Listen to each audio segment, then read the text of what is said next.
বউ তোমার রান্না বান্নার কি অবস্থা কও তো? আমার মা বাজার থেকে যদি মাছ কিনে আনি ফেড়াটা খালি কাটে, আসলেও চলায় না, এমনি বাজি করে লাই। তোমার কি অবস্থা কও তো? কি কইছে? আমার আম্মা নারী বুড়িটা খালি ফালায়, আইসটাও ফালায় না, এমনি বাজি করে লাই। মা আমি কিন্তু অবাক হচ্ছি, খালি কত শুনতেছি আর অবাক হচ্ছে, অসন্তুষ্ট হচ্ছে। এত সময় আপনি পান কনে? হ্যাঁ, এই ভুড়ি ফেলানোর সময় আছে, যার ফেলান লাগবে খাওয়ার সময় ফেলা দিবি।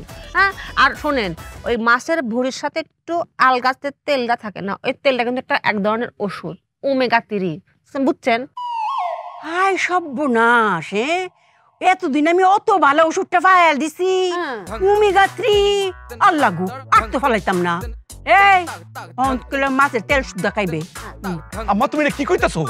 তুমি আইসটা ফালাও না মাছের, সেই মাছ আমি খাইতে পারি না, আর যদি নারী বুড়ি না ফালাও তাহলে খামু কেমনে? তোমার খাওয়া লাগবে না, আমরা খাবো না, না মা।